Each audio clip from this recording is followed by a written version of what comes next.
हिंदू संत धारा में नागा साधुओं का राष्ट्र और धर्म की रक्षा हेतु अहम योगदान रहा है। कालांतर में ये साधु योद्धा होते हैं। हालांकि आज युद्ध नहीं होते, ऐसे में उक्त साधुओं की दिनचर्या में भी फर्क पड़ा है। समय के साथ सब कुछ बदलता रहता है, लेकिन एक बात है जो नहीं बदलती, और वह यह कि नागा साधु बनने के लिए कड़ी प्रक्रिया से गुजरना होता है, जो कि किसी सैनिक की ट्रेनिंग की तरह होती है। 1. अर्ध कुंभ, महाकुंभ और सिंहस्थ के दौरान नागा साधु बनाए जाने की प्रक्रिया शुरू होती है। संत समाज के 13 अखाड़ों में से 7 अखाड़े ही नागा बनाते हैं।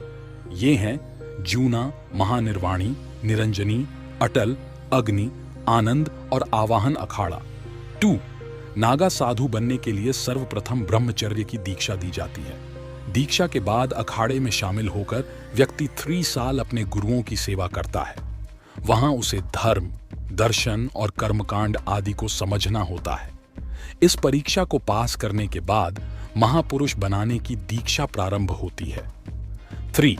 कुंभ के दौरान उसे अगली प्रक्रिया में सन्यासी से महापुरुष बनाया जाता है, जिसकी तैयारी किसी सेना में शामिल होने जैसी होती है। कुंभ में पहले उसका मुंडन करके नदी में 108 डुबकी लगवाई जाती है। इसके बाद वह अखाड़े के 5 सन्यासियों को अपना गुरु बनाता है। 4. महापुरुष बन जाने के बाद उन्हें अवधूत बनाए जाने की तैयारी शुरू होती है। अवधूत बनाने के लिए उस साधु का जनेऊ संस्कार करते हैं और उसके बाद उसे सन्यासी जीवन की शपथ दिलवाई जाती है। शपथ के बाद उसका पिंड दान करवाया जाता है। इसके बाद बारी आती है दंडी संस्कार की और फिर होता है पूरी रात शिवाय जाप। 5.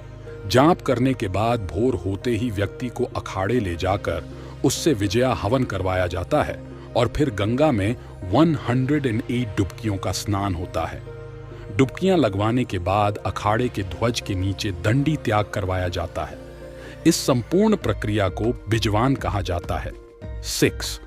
अंतिम परीक्षा दिगंबर और फिर श्री दिगंबर की होती है।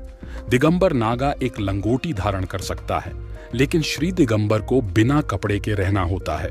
श्री दिगंबर नागा की इंद्री तोड़ दी जाती है। 7. नागा बन गए साधु को फिर वन, हिमालय, आश्रम और पहाड़ों में कठिन योग साधना या तपस्या करना होती है।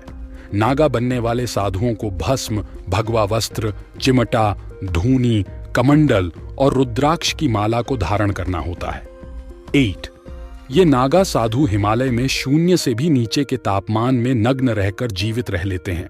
नागा साधु कितने ही दिनों तक भूखा रह सकता है। ठंड, गर्मी और वर्षा सभी मौसमों में उन्हें तपस्या के दौरान नग्न ही रहना होता है। 9.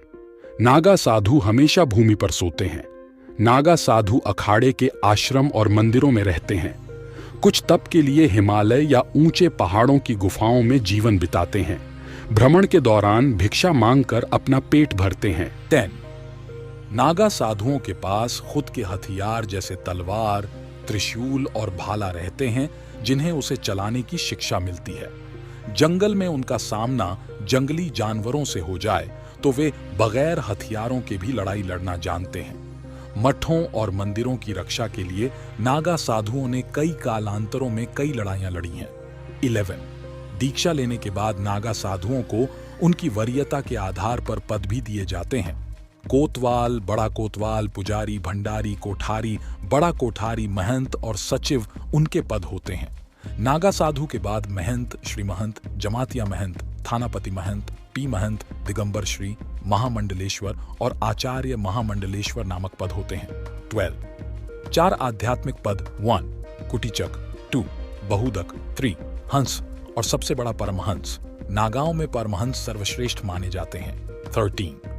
प्रयाग के महाकुंभ में दीक्षा लेने वालों को नागा, उज्जैन में दीक्षा लेने वालों को खूनी नागा, हरिद्वार में दीक्षा लेने वालों को बर्फानी व नासिक में दीक्षा वालों को खिचड़िया नागा के नाम से जाना जाता है। बोलो हर हर महादेव।